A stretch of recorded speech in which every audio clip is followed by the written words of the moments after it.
kind of section, you have to bear in mind that the reason I'm going to spend a little bit more time on this is because it's worth about 10 marks in your overall exam. And so you've got 50 marks altogether, you've got to get 35 out of 50. And so if you kind of get this section a little bit skewed, then sometimes that will affect how you kind of get on with the rest of the exam. So I will spend quite a lot of time on that area.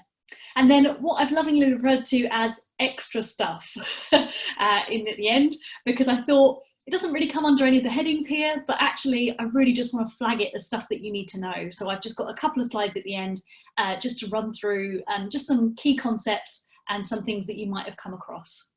So I worked very closely with Sam on this book, and as you know, we've been putting together these online courses. So this book really is probably the one that I train the most on out of everything. There are lots of people kind of taking this year upon year, and so these things are kind of inside out. But I do also talk to people who are doing the exam and kind of gauge some of the questions that they're getting as well. So if I do know that it's been flagged in previous areas, I will let you know. Okay, so let's get going. I will first give you this overview of a risk. So I've kept the slides fairly basic, purely so that I can talk around these subjects and you don't kind of spend your time scribbling down lots of lists and notes. So first and foremost, the main concept of this chapter is about a risk transfer mechanism. And I don't know about you, but when I very first did this test, and when Sam would have done this test, it was called the Lloyd's exam. And I remember it being a big black binder, and you opened up the binder and the first line in it was insurance is a risk transfer mechanism. And I remember going, oh, and putting the book aside, having been really excited to do it after that, or before that, I should say. So a risk transfer mechanism, basically what we're talking about here, we're saying that collectively, as individuals and companies, we become policyholders by paying a premium into what we refer to as the common pool. And then out of that common pool, hopefully only a few of us will have losses.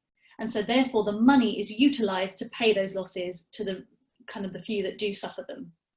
So that pool is really important. All of the risks are different shapes, different sizes, different exposures, different prices, but they are all kind of pooled together. So we've got this kind of premium income coming in collectively. I'll talk a little bit more about that in a second. The risk transfer mechanism, on a little bit more of a vague kind of concept that the CII talks about, and the reason I call it vague is because they talk a little bit about insurance being purchased for peace of mind. But if you saw that in an exam, you'd think, oh, peace of mind, is that something that they're looking for?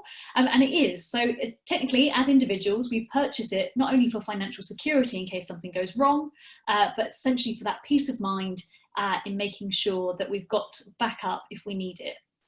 So I'm going to work my way across to components now. And again, this is all kind of condensed version of chapter 1. So for your notes, there are 3 main components that we're going to discuss today. So first of all, uncertainty. Uncertainty as to what is going to happen, when it's going to happen, and even if something is going to happen. So the whole reason and the whole kind of purpose of insurance is to make sure that we're kind of taking consideration in for things that could go wrong. The second component is what we call the level of the risk. So here, and I can almost guarantee, and I think Sam will agree with me as well, but I can hang my hat on the fact that there will be some kind of question that looks a little bit weird, because it will say, you know, what type of loss is this? And it will be high frequency, low severity, high frequency, high severity. And it will just be one of those first questions that you get in the exam and you look at it and your eyes go a bit funny. That's fine. Practice as many as you can, but I'll just talk you through what they are. So we have frequency, which was how often something can happen, and then severity, how severe it is when it does happen. So essentially, you could have something that's relatively high frequency, so maybe getting your car knocked or scraped, but low severity because maybe it will fall into your excess. To flip that on its head, you might have high severity, something like a plane crash, but hopefully very low severity, very low frequency. They don't happen an awful lot, but when they do happen, they're very severe. We've got lots of different claims coming from different parties and different areas. And then finally, if any of you have been looking at the news at the moment, so we've got quite a few things going on at the moment. So California wildfires and a couple of hurricanes on the Gulf of Mexico. The last time I looked, they were worried that they were going to come into each other's path and crash and almost clash together and make a super duper hurricane. So this is something that, even though it's very high severity, we would often consider it quite high frequency as well, on the basis that it happens more often than not in hurricane season every year. Now, it worries me because this is a really big hurricane and we're not even in September yet. So normally hurricane season would be kind of September, October time, but we're not even there yet and it's already started. So they would be those levels of risks that we're looking at. And then very finally, as a component, we also have what we refer to as the peril and the hazard. So I'll just give you a brief rundown of these. But essentially, the peril is the primary cause, or that which gives rise to the loss. So the fire, the flood, the theft. And then the secondary component to that is what we call the hazard. So this could be a physical hazard, or it could be a financial hazard. So we can have a physical hazard. So for example, a step that's deteriorated, but you can also have a good physical hazard whereby you've maybe implemented sprinkler systems to stop any fires happening. Financial hazard and financial kind of impacts will be like insurance. So we take out insurance policies to essentially make something a little bit better in terms of making sure that the risk is managed correctly. We also have a moral hazard, which is essentially whereby you have, you're looking at the insured, and as the insurer, that's very hard to do because quite often you don't meet the insured. You have somebody who you're thinking about, are they dishonest? What's their claims history look like? Have they got any spent convictions? Things like that. So looking at those kind of physical hazards and those moral hazards as those key kind of secondary components. Next, let's look at categories. So I want you guys to imagine kind of 6 different categories here, 3 of which are what we term insurable, and the next 3 are uninsurable. So they've each got a counterpart. So I'll talk you through the first couple of ones that we're going to talk about. First and foremost, we have what we call financial risks, and these are good because we can insure them. Everything that we insure should have a financial value attached to it. So your laptop, your phone, your TV, whatever else it might be, it will all have a value attached to it. Something that is typically uninsurable, and the opposite of that, is something we call non-financial. And I'm going to give you this example purely because it's something that when I was a claims adjuster, looked at quite frequently, but this was a particular claim that came in quite a few years back now. Very sad circumstances. There was a little boy who had been on holiday in Mallorca. He'd gone into the swimming pool and he was mucking about, and he'd managed to get his arm trapped underneath in the filter.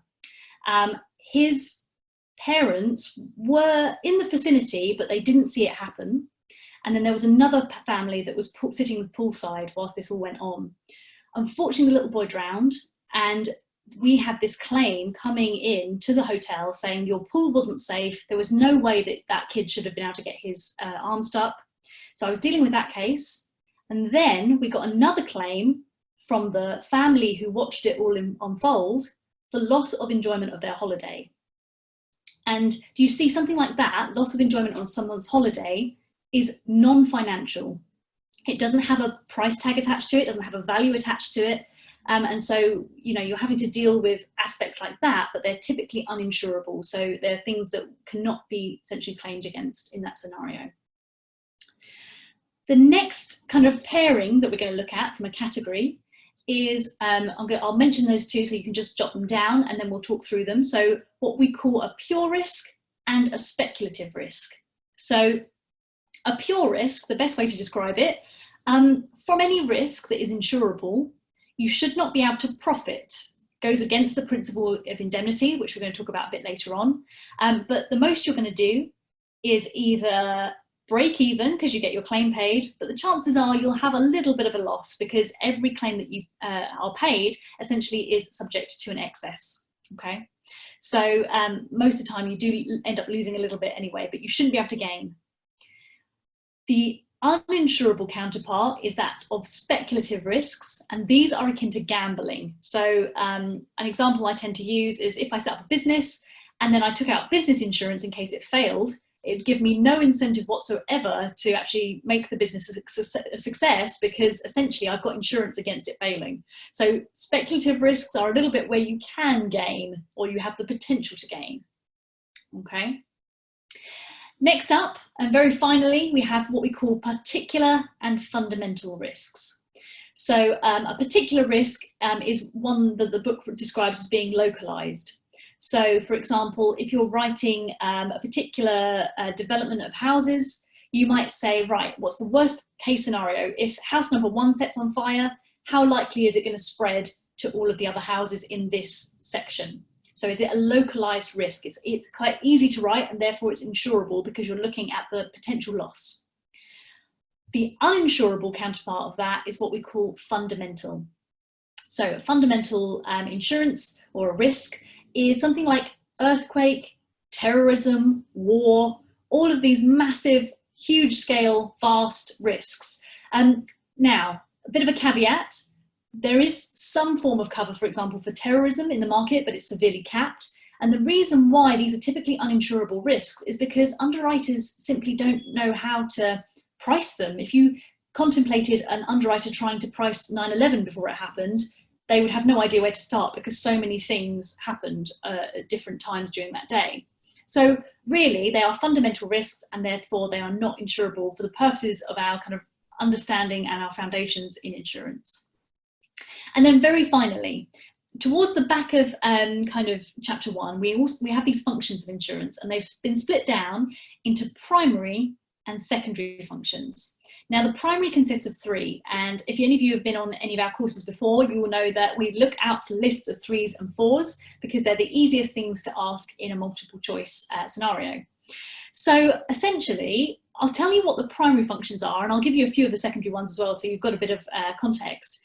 And the primary functions are about spreading risk, they're about having a degree of certainty, and they're also about this risk transfer mechanism that I've already discussed. So they're the 3 kind of primary functions. The reason, the way I remember that, again, come up with your own way, whatever works for you. It's a bit random, but I think of the spreading of risk, spread as in butter. I think about leaving it out in a degree, 30 degrees, which is the degree of certainty. And then I think about transferring it to the fridge. That's how I remember what they are. So essentially they're your primary functions. And then your secondary functions relate to, essentially not keeping a rainy day fund, employees being protected, insurers being able to invest the money that's in the pool into various other kind of funds, and therefore gaining some kind of investment return on that. So there are lots of other ways that insurance is beneficial in that area. I'm going to move on just to risk management, and then we'll get on to the principles of risk. And I'll pause after this slide just to make sure there's no kind of chat questions that are relevant before we move on to the next section. So just before we do, there are 3 main parts of risk management. We have identification, analysis, and control. So risk management has been a really key factor in recent times, and lots of companies have actually employed a lot of risk management teams to actually assess risks, minimize them. We'll never fully be able to get rid of them, unfortunately, because we are exposed to risks every day in any kind of shape or form. So essentially they will always be there. We just need to make sure how we manage them.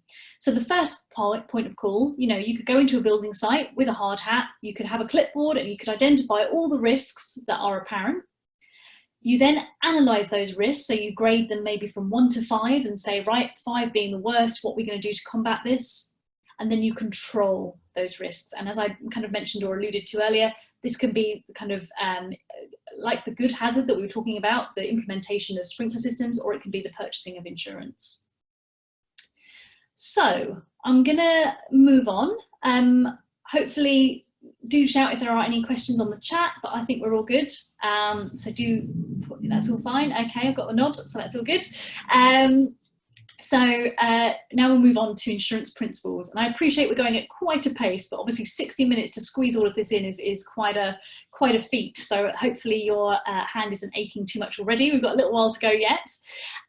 Essentially, these are the key things. There's 6 of them altogether that I've narrowed it down to, but there are a couple of kind of stray things in there that you should also kind of be aware of. So I'll try and flag those at the end. This is another big area of the book. There's also 10 questions for this as well. So again, if you take that and the regulation, that makes up kind of over half of your awarding mark. So just make sure that you're kind of familiar with these areas. I'll give you the highlights of every single section here. I'm going to go, where shall I go? I'm going to go to the top line first, and then I'll do the bottom line. I think I'll do it like that. It's not